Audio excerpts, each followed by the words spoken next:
Hey toy fans, Aaron here, and today we're going to check out the 6-inch black Series General Leia Organa figure.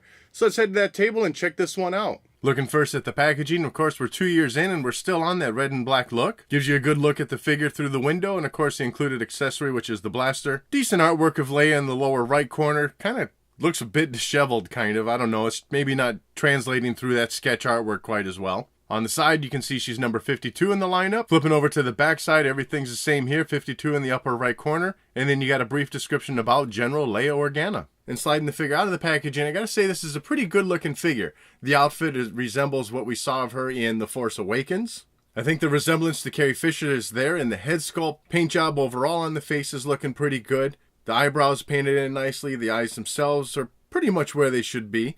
And lips have nice painting to it, but down around the collar area, the base of the neck, is not so good through there. They didn't get that flesh tone painted all the way down. When you're looking in really close, you can certainly make that out. I like the way the hair is sculpted in. You can see the braids and stuff sculpted in there very nicely. Good detail to it. Through the chest area, I really like the way things are looking through here. The vest is separately molded, so you could slide that off if you want to, and around that collar area, it slides in nicely where that shirt collar folds over the vest nicely, and then around the back, it just blends in very well. You got some seams molded in through the back of the vest and down the sides, and then of course little pockets molded in on each side of the vest. I like the way the arms are looking with the sleeves kind of rolled up there. Definitely some nice layering to it, or depth in that sculpt with the way the cuff sleeves are kind of folded back. And of course you got the wrinkles of the fabric sculpted in throughout the figure. On the side of her hand, she does have that ring that she was wearing in the movie molded in on her right hand, that ring finger area. Painting's looking pretty good on there, a little gold and blue. It's surprisingly well done for such a small spot.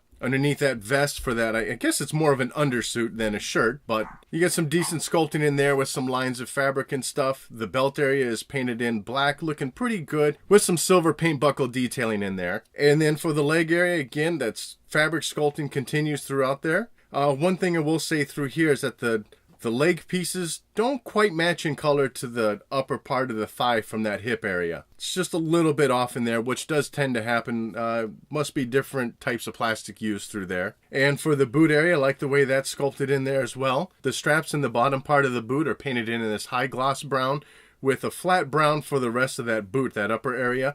And then on the sides of the boot, you got a little bit of silver buckle paint detailing done in there. Just for giggles, I'm sliding her next to the Han Solo here that we got from The Force Awakens. She scales in pretty nicely. I do feel like maybe she's a tad too short, but I could just be getting a little bit nitpicky there. As far as articulation goes, I do think the head is on a ball joint, but because the way the head is sculpted so tightly towards the neck and comes down, you're going to get swiveling just fine, but you're not going to get any kind of like side-to-side movement or anything like that. You do get some up and down because that neck is on a little hinge there. So you get a small amount of movement with that. As for the shoulders, of course, both do swivel all the way around and then come out pretty much straight out. As for the elbow area, you get a pretty good bend through there. And then also with that, you get your swiveling at the elbow too. And then for the wrist, of course, both hands do swivel around. And this left one gets you your side-to-side movement with a pretty good range of motion in there. And that right hand then goes up and down. Just a small amount of movement there. And then at the waist area, the articulation's kind of in the upper part of the chest here. So you get some good swiveling through there. But absolutely nothing for crunching. At the leg area, of course, both legs do come out. And nothing really back.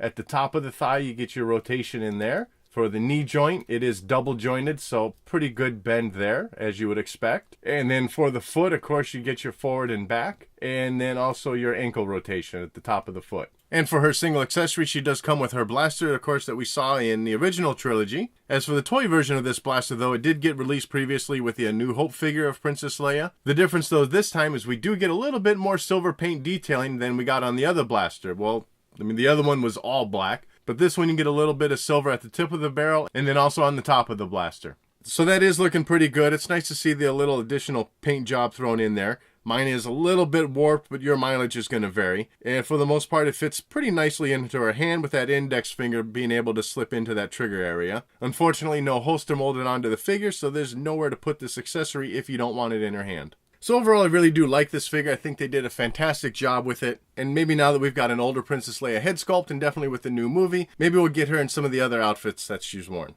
And so that wraps up another toy review. I'd love to know your thoughts on this figure in the comment section below. And as always, thanks for watching.